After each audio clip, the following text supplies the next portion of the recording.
A paz do Senhor, povo de Deus.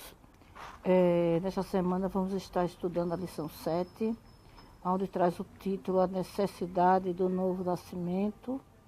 Vou repetir: a necessidade do novo nascimento. O nosso textual se encontra em João, no capítulo 3, versículo 7, que está escrito: Não te maravilheis de te ter dito, necessário vos é nascer de novo. Verdade prática está escrito: cremos na necessidade absoluta do novo nascimento, pela graça de Deus, mediante a fé em Jesus Cristo. A nossa leitura bíblica em classe se encontra em João, no capítulo 3, versículo do 1 ao 12. E nesta lição vamos apresentar Nicodemos como líder religioso bem intencionado. Vamos compreender o que é o novo nascimento e explicar por que é necessário nascer de novo. Vamos estudar a respeito, então, como já foi dito, do novo nascimento. Vou enfatizar aqui, e o professor, seu professor na escola bíblica dominical também é o mesmo que irá fazer. Vamos enfatizar o fato de que o novo nascimento é uma das principais doutrinas da fé cristã e que ninguém pode fazer parte do reino de Deus se não nascer de novo. Mediante a fé em Jesus, experimentamos uma profunda transformação de vida. Essa mudança radical não é apenas exterior, mas interior.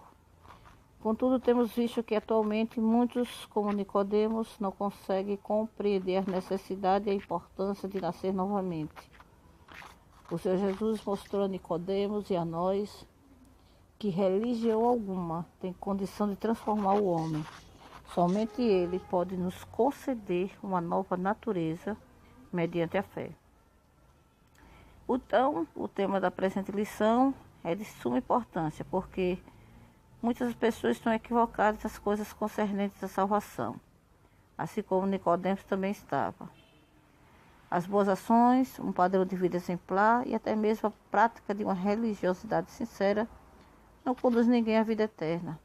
O diálogo de Jesus com Nicodemos, um líder religioso honesto e sincero, revela a necessidade do novo nascimento para entrar no reino dos céus.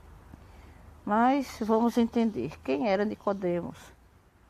Muito pouco se sabe a respeito deste homem. Seu nome é grego e significa vencedor do povo.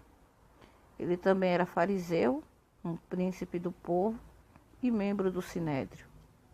Nicodemos viu em Jesus algo que não existe em nenhum dos seres humanos, mas ainda assim parece que não queria ser visto pelo povo conversando com o mestre. Talvez isso justifique o fato de ter ido à noite se encontrar com o Senhor.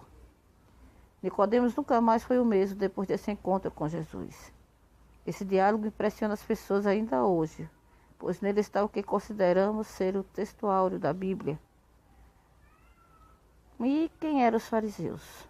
Estes representavam o povo, e apesar de serem minoria na sociedade pré-cristã, exerciam uma forte influência na comunidade judaica. Eram membros do Sinédrio e tornaram-se inimigos implacáveis de Jesus. Esse grupo formava uma seita. O apóstolo Paulo declara que o grupo dos fariseus, ao qual Nicodemos pertencia, antes de sua conversão, era a mais severa seita do judaísmo. Os evangelhos estão repletos de provas do comportamento negativo dos fariseus e de suas hipocrisias.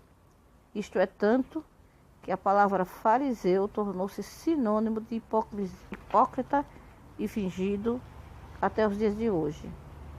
Felizmente, Nicodemos era diferente deles. Pouco tempo depois das bodas de Caná da Galileia, Jesus, ali no capítulo 2 de João, no versículo 13, nós vemos Jesus retornando à Judéia, subindo a Jerusalém. Era sua primeira aparição pública na capital, quando Nicodemos lhe procurou. Nessa ocasião, Jesus operou muitos milagres. E estando ele em Jerusalém pela Páscoa, durante a festa, muitos, vendo os sinais que fazia, creram em seu nome. Esses milagres atraíram Nicodemos. Talvez ele tenha se referido a esses feitos milagrosos quando se dirigiu a Jesus. Pois disse que ninguém pode fazer estes sinais que tu fazes, se Deus não for com ele. Confira no capítulo 2 do Evangelho de João, no versículo 2. Talvez Nicodemo esperasse uma resposta elogiosa, como retribuição das boas e sinceras palavras ditas a Jesus. Mas ele se surpreendeu com a declaração do Mestre. Quando ali no versículo 3, o Jesus diz: aquele que não nascer de novo não pode ver o reino de Deus. O que essas palavras significam? Nascer de novo é nascer da água e do Espírito. Isso significa regeneração.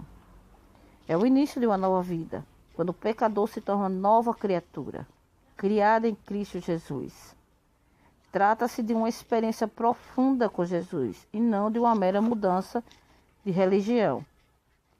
O termo regeneração significa literalmente gerar novamente. Isso aparece 2 vezes no Novo Testamento. A primeira no sentido escatológico em Mateus no capítulo 19, versículo 28, ao se referir à restauração de todas as coisas.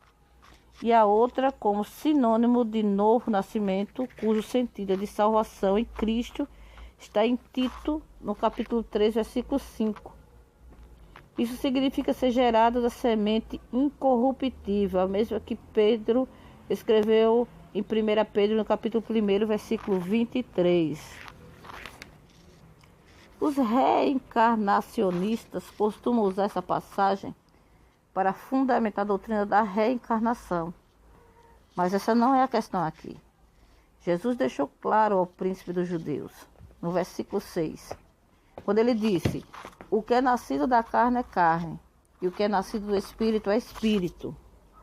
Jesus não está falando nesse renascimento, nem em reencarnação. Essas coisas nunca fizeram parte da tradição judaica. Muita gente pensa que Deus está preocupado com religião, mas essas pessoas estão enganadas, pois a vontade de Deus é a comunhão com as suas criaturas inteligentes. O problema é que existe uma barreira que se chama pecado, como está descrito em Isaías no capítulo 59, versículo 2. Foi de Deus a iniciativa da comunicação com Adão logo após a queda. Quando Deus mandou Moisés a montar o tabernáculo, manifestou o desejo de habitar no meio do seu povo. Por fim, nós vemos Deus assumindo a forma humana. E o Verbo se fez carne e habitou entre nós, como disse João no seu Evangelho, no capítulo 1, versículo 14. O novo nascimento é a restauração da comunhão com Deus e não significa seguir um conjunto de regras religiosas ou éticas. Isso estava muito longe da forma de pensar de Nicodemos e de muitos religiosos ainda hoje. A Bíblia ensina e a experiência humana confirma que todos os seres humanos estão mortos em ofensas e pecados. O ensino paulino sobre a universalidade do pecado veio diretamente do Senhor Jesus, e a sua base está em muitas passagens do Antigo Testamento. Nicodemos, como mestre em Israel, deveria estar inteirado sobre o assunto.